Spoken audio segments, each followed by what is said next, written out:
투데이 인사이트 시간입니다. 오랜만에 그리고 아주 어렵게 모셨는데요. 아스트라자산 김장열 리서치 본부장 모시겠습니다. 어서 오세요. 안녕하세요. 네, 반갑습니다. 이제 이 반도체 그리고 IT 전체적인 인사이트가 굉장하신 분이거든요. 네. 그리고 이제 공교롭게도 간밤에 마이크론이 거의 7% 이상 급등했고 어제 우리 삼성전자 그리고 하이닉스도 네네. 거의 7% 이상 급등했죠. 이랬을 때 딱 적절한 시기에 모신 것 같아요. 그래서 네네. 첫 번째 질문부터 드려보면 이제 1월 첫째 주, 그러니까 항상 분기 첫째 주에는 이제 삼성전자와 LG전자의 실적 가이던스가 나오면서 전반적인 실적 시즌의 분위기를 감지하지 않습니까?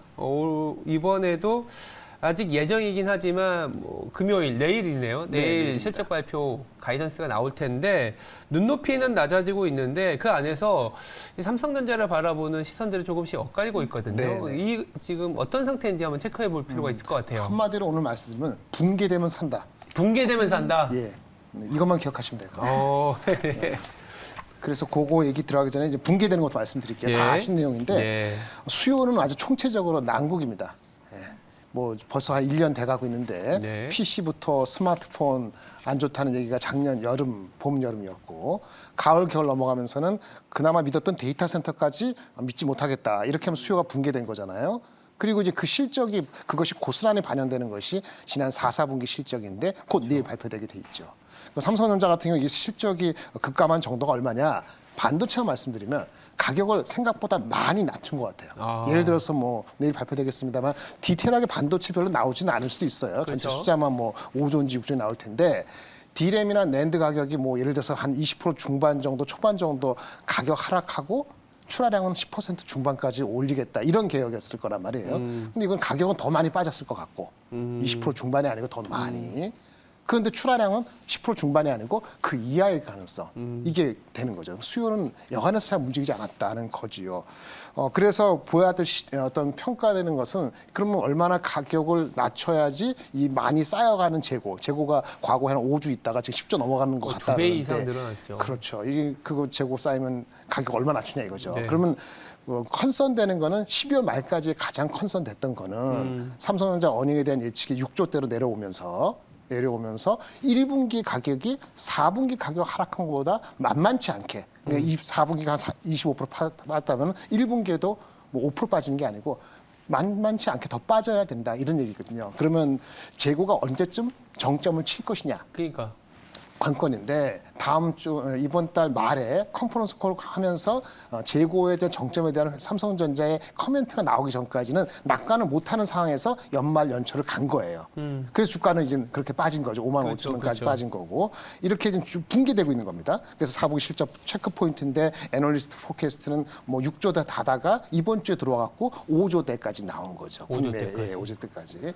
그러면 그 D램의 반도체 중에서 일부 부분은 분명히 적자고 이게 연결되면 1분기에 적자일 수도 있다. 반도체만 봤을 때. 이렇게 되면은 올해 포캐스트를 하면은 올해 1분기, 2분기 어느 시점 바닥이고 하반기에 반도체 가격이 어느 올라가더라도 작년에 45, 6조 영업이었는데 올해는 25조가 될지, 27조가 될지, 21조가 될지 모르는 거죠. 27조가 되는 건 하반기에 올라가는 거고 21조가 되는 건 하반기나 상반기에 별 차 없다는 거예요. 그러면 주가는 이론적으로 봤을 때 북밸류가 한 5만 원밖에 안 되기 때문에 이걸 1.1배 이상 주기 어려운 게 되는 거고 그 1.1배가 어저께 오르기 전 가격, 그저께 5만 5천 원이 딱 거기에 멈춘 거예요. 여기까지가 붕괴되는 시나리오입니다. 붕괴되고 있었습니다. 아무것도 그렇죠. 붕괴되고 있었고 환율도 내려갔으니까 그렇죠. 아마도 환율 효과도 나쁘게 4분기 실적에 반영됐을 거란 말이에요. 그러니까 붕괴되는 걸 다 목도하고 발표만 기다리고 있는데 어제 주가가 이제 올라갔어요. 맞아요. 예. 주가가 올라가는데 가장 좋은 시나리오는 수요가 회복되는 거죠. 그렇죠. 그러면 말씀드릴게요. 수요는 회복될 수 있는 가능성이 나올 수 있는 희망을 갖는다면은 중국이 리오프닝 하면서 그게 1, 2월부터 3, 4월 달 반영될 수 있겠죠. 긍정적으로 중국 사람들이 스마트폰을 다시 사지 않을까. 네. 요게 확인되면은 일단 거기부터 시그널이 나올 수 있는데 그게 네. 아직 희망이잖아요. 네. 그러니까 수요의 회복에 대한 전조는 아직 안 나타났어요. 그렇죠. 아까 붕괴됐다 그러잖아요. 예. 붕괴되니까 이게 지금 중요합니다. 어제 오른 이유 중은 세 가지인데 가장 큰 이유는 삼성이 감산할 수 있다. 그러니까요. 그 삼성도 분기별 프리캐시플로우 잉여 현금 흐름이 네. 이 4분기에 적자가 날 수 있다라는 얘기들이 나오더라고요. 적자가 올해 4.3기, 23년 그쵸, 3년도. 그쵸, 그쵸. 근데 그거에 대해서는 yes, no예요. 정확히 말씀드리면 만약에 올해 영업이익이 20조에서 25조 잡고 얘네들이 감가상각비가 40조가 넘거든요. 그렇죠. 합하면 60조 후반대에 EBITDA, 캐시플로우가 들어가요. 네. 60대 후반이니까 한 분기에 15조에서 17조 이렇게 나오는데 그렇죠. 투자를 엄청나게 앞쪽에 하지 않으면 안 한 원래 갖고 있는 한 50조 정도 얘네들이 그 투자하게 돼 있었거든요. 작년보다 안 줄이는 네. 거. 그러니까 50조 투자하는 거는 20조 정도 영업이익이 나면은 매니지 할 수 있어요. 그래서 감산을 할 수 있다는 거는 반도체만 딱 봤을 때는 반도체 사업부하고 휴대폰하고 디스플레이 다 뭉쳐 있잖아요. 요것만 봤을 때는 에비타가 마이너스기 되기 에비타가 까리까리하기 때문에 감산하거나 캐펙스를 확실히 줄이는 게 리즈너블 액션인데 그렇게 될지 안 될지는 봐야 되는 거기 그렇죠. 때문에 지금 낙관할 수 없는데 어쨌든 어저께는 일부 외국계 증권회사에서 감산할 수도 있지 않느냐. 왜? 밀리니까. 이 망하니까 붕괴되니까 감산을 밀린다. 강요된다. 이런 시나리오가 설득력 비슷하게 나오면서 주가가 오르던 거죠. 그렇죠. 더 중요한 건 스마트폰인데 스마트는 아직 안 나타났으니까 그건 지켜봐야 되는 겁니다. 그리고 이제 그 다음에 두 가지 이슈는 이제 뭐 중국 반도체 업체를 지방 정부가 지원을 안 하겠다 이런 얘기 나왔는데 나왔죠. 그건 어차피 중국이 존재감이 없었기 때문에 그건 별로 중요하지 않고 네. 이 두 번째 질문을 하실 거예요 핵심인데 네. 우리나라가 반도체 세액 공제를 확대한다 했잖아요. 네. 그 임팩트는 분명히 있는데 사실은 그 임팩트는 단기적으로 삼성하이닉스는 임팩트 별로 없고요. 중소형주한테는 임팩트가 분명히 있습니다. 그 다음에 말씀드리겠습니다. 근데 방금 그 중국 수요에 대해서 언급을 해주셨었는데 네네. MLCC 수출 증가율이 실제로 올랐다고 하던데 네네. 그러면은 앞으로 중국 시장이 조금 수요가 살아난다는 기대감을 걸어볼 수 예, 없을까요? 그것도 약간 맞물릴 수 있어요. 삼성전기가 그런 시나리오 삼성전기 임포트가 실적은 나빠도 지금 말씀하신 앵커 말씀하신 MLCC 수요가 근데 MLCC 수요가 휴대폰하고 자동차가 여러 가지 묶여 있는데 물론 우리나라 입장에서 휴대폰가 중요하겠죠. 휴대폰이 중국에서 수요에서 된 것이냐 재고를 많이 떨어가지고 일시적으로 회복되는 것을 볼 것이냐는 것도 아까 말씀드렸어 중국의 리스타킹 스마트폰의 리스타킹이 나타나는 걸 봐야 되기 때문에 약간의 희망을 가진 정도라고 보시면 되겠고 그게 먼저면 사실은 삼성전기가 더 뛰었어야 되는 게 맞는 것 같아요.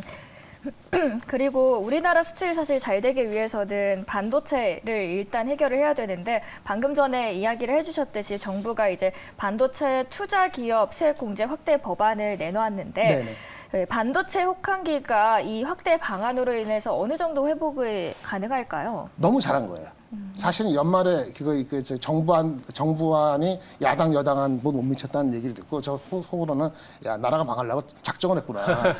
좀 약간 심하게 해서 그렇게 봤는데 다행스럽게 올라왔어요. 맞아요. 그 효과는 기업마다 다른데요. 보통 이젠 중소 장비 업체들이 보통은 매출의 한 10% 정도를 기준으로 수설 투자합니다. R&D도 한 5% 정도 해요. R&D는 이미 30-40%, 50% 세액 공제해왔기 때문에 이번에 된 게 없고 시설 투자를 많이 하는 회사는 효과를 보거든요. 10% 정도 투자하는 회사들이 이걸로 어떤 혜택을 받느냐?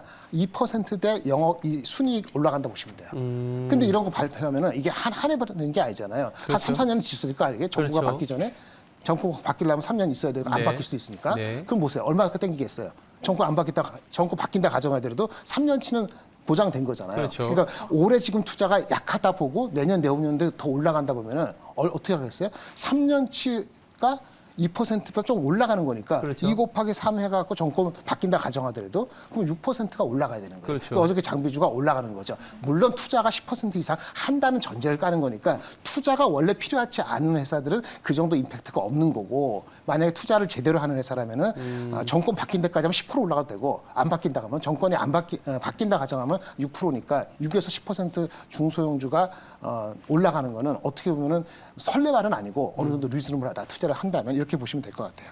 네. 그럼 문제는 얼마나 지속될 것인지가 좀 관건이 될 것 같은데 지속은 그런 거죠. 정권이 바뀐다고 가정하면 지금부터 24, 5 이렇게 몇 년 가잖아요. 6년까지. 3년치 땡기면은 1년에 2%니까 올해 투자만큼 늘어나면 더 늘어나는 거고 효과가 2% 곱하기 3해서 그러면 6%는 미니멈이고 만약에 이어진다고 정권 바뀌지 않거나 바뀌더라도 이거 기조를 유지한다면은 한 6에서 10% 정도 효과가 있는 거죠.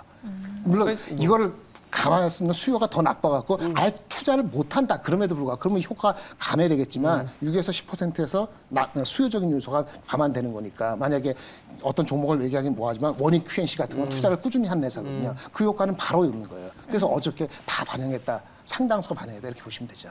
경기가 안 좋고 수요가 둔화되는 상황에서 정부로서는 기업들의 비용을 좀 낮춰줘야 되고 그럼요. 네. 계속적인 활동을 하기 위한 지원 조치가 들어갈 수밖에 없고 잘했다라고 평가할 수 있는데 우리만 그러고 있는 건 아닌 것 같아요. 네네네. 간단히 짚어볼 문제가 있는데 대만 TSMC 같은 경우에도 3나노에 엄청난 자금을 네네. 투자하고 이게 또 결국은 지금은 힘들지만 네네. 힘들 때 투자를 할 수 있는 기업 그리고 그 투자를 하고 나서 나중에 수요가 올라왔을 때는 오롯이 그 MS를 가져갈 수 있기 때문에 많은 투자를 하고 있는 거지 않습니까? 네, 맞습니다. 삼성전자도 이제 지금 당장은 사실 조금 이익이 하락한다 이렇게 하지만 결국 투자를 통해서 핵심 경쟁력을 갖고 네. 가야 될 텐데 뭐 어떤 방안이 있을까요? 삼성전자 입장에서는 아까 중소형 업체 세액공제가 이슈가 아니니까 네. 아까 말씀드린 것처럼 반도체가 주로 해서 올해 한 50조 이상 투자를 유지하는 거잖아요. 작년보다 안 줄이고 그 정도 한데 그 규모가 TSMC에 버금가느냐 한 해가 아니고 내후년도 하면은 그거는 yes and no인데 그 파운더리만 따지면은 여전히 조금 부족할 수도 있어요. 네. 그렇지만은 메모리와 파운더리를 균형이 가져가고 파운더리에서는 투자 규모뿐만 아니고 수율이 중요하거든요. 3나노, 5나노 이게 많으니까 그 수율을 잡아가고 신규 고객을 확실히 잡는 거란 말이에요. 근데 설계 전문 업체인 팹리스 설계 업체들이 아직까지는 TSMC 매달려 있기 때문에 신규 고객을 확보하는 게 그다음에 수율을 확보하는 것이 파운드리 투자에 5조 한다, 10조 한다 이 규모보다도 당장엔 더 중요하다고 보실 수 있기 때문에 그런 것을 가셔야 되는 걸 좀 지켜봐야 될 것 같습니다. 네. 네, 그리고 상반기와 하반기로 이렇게 나눠볼 수 네네. 있겠는데요. 올해를 상반기에는 어떤 분야에 저희가 조금 더 접근을 해보면 좋을까요? 하반기 하반기요? 대비했을 때 네. 상반기는 실적이 안 좋죠. 삼성전자도 하이닉스도 그렇고 최소한 2분기까지는 소스하란 말이에요. YOY로 그로스가 회복되는 거는 빠르면 3분기고 잘못하면 4분기 가야 된단 말이에요. 그러면 상반기 어떻게 봐느냐? 아까 앵커님 말씀하셨지만 미국의 금리가 그러니까 소비자 물가 지수가 최종 금리가 내려가는 그 포인트가 반도체 같은 시클리컬 업체도 모멘텀이 줘요. 그렇죠. CPI, 코어 CPI 기준으로 5% 이하. 그러니까 터미널 레이트가 5에서 5.2%하면 빠르면 3월달, 늦으면 한 5월달 보잖아요. 그렇게 본다면 상반기 중에 저점을 잡아야 되죠. 그렇죠. 하이닉스 삼성전자 아까 말씀드린 것처럼 저점을 얼마를 잡느냐 정확히 모르지만 PBR 1.1배에서 1.3배가 될 것 같은데 1.1배가 55,000원. 1.2배, 3배 안 남는 성능이 7만 원 가까이 6만 원 후반. 여기까지가 적정한 가격이에요. 뭐냐? 내년도 어닝이 올해 20조 줄었다가 내년 어닝이 더블로 50% 이상 성장하지 않는 한 ROE가 두 자리가 안 나오기 때문에 1.23배가 몫이라고 보면은 가급적 6만 원 이하 5만 원대 잡아서 6만 원 후반 7만 원까지를 올해 봄, 여름, 가을까지 보신다는 접근을 해야 되고 하이닉스는 그것만큼 리스크가 크니까 네. 0.8배 정도 적응하면은 7만 원 밑에 네. 좋은데 어제까지 이런 일이 발생했으니 기대 심리가 있으니까 약간 높게 잡을 수 있는 리스크를 안고 목표는 삼성이 1.2배면 얘네는 1배 정도니까 한 10만 원 정도 10만 원. 맥스 잡는 것이 올해 할 수 있는 기대치라고 보여집니다. 이것이 저점 매수인데 잘 모르잖아요. 지금부터 사들여 갈 수 있는 주기긴 한데 삼성부터 한 20번, 30번을 나눠서 사시면 돼요. 그러면 에버리지 아웃해서 올 가을에서 내년을 바라보고 수익률을 20% 정도 잡는 것이 한다면 삼성전자 좋은데 제가 말씀드리는 거는 중소장비 업체가 더 낫습니다. 중소장비가 훨씬 낫다. 네네. 중소장비가 훨씬 낫다. 그리고 아까 말씀하신 것 중에 삼성전자나 하이닉스가 사실은 이 위에 1.1배든 1배 이상을 뚫으려면 공급단에서의 줄여주는 가격의 바닥도 있지만 수요단에서 출하가 늘어나는 거라서 하반기 이후로 잡으신 것 같고 그렇지만 이제 투자라든지 여러 가지 정부의 안이 나온 거 보면 수익률 측면에서는 중소형주가 제일 낫다고 말씀하신 그렇죠. 거잖아요. 네네. 그렇다면 중소형주에 대한 아이디어도 좀 필요할 것 같아요. 아까 그 세액공제 혜택으로는 엊그저께 많이 올랐는데 네. 순수 장비보다는 소재업체가 훨씬 나아요. 소재. 네, 그 원익 QNC, 네. 원익 QNC, 월덱스 이런 게 월덱스. 좋고요. 그다음에 제가 원래 준비한 세 가지 종목은 시간이 많지 않으면 회사 명하고 뭘 하는지 말씀드릴 텐데 네. 신규 고객 확보하고 밸류에이션이 싼 주식 로체 시스템스. 네. 반도체 디스플레이 이송 장비 회사인데 밸류가 쌉니다. 6배밖에 안 돼 올해. 내년도에 이게 올라가지 않고 성장을 좀 하니까 낮을 것 같고 신규 고객을 확보를 해요. 반도체 디스플레이 쪽에서. 그래서 매력적이라고 생각이 들고요. 그 다음에 아까 성장 모멘텀은 다음 주에 인텔이 사파이어 래피드라는 걸 발표하거든요. 1월 예. 10일 날. CPU 서버 쪽에 들어가는 건데 그런 거에 들어갈 때 테스트 소켓이 바뀌게 되는데 가격이 높아져요. 그 테스트 소켓 업체가 많이 있죠. 리노공업도 TSD도 있는데 ISC가 적당해 보입니다. 성장률도 괜찮아서 성장 모멘텀에서 ISC 말씀드리고 맨 마지막으로는 좀 중기적인 건데 시장의 잠재력이 엄청 큰 회사가 있어요.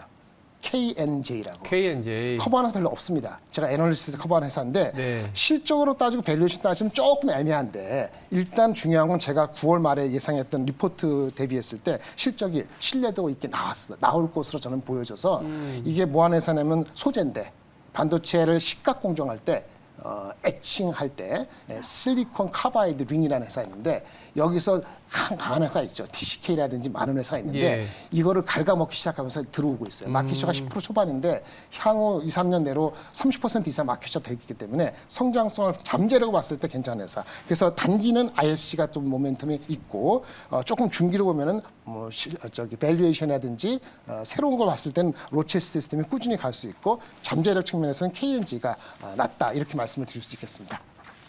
네, 네. 순수 장비보다는 소재단을 보는 게 좋고 그 안에서 세 종목을 말씀을 해주셨는데요. 로체 시스템즈, ISC 그리고 KNJ였습니다. 네.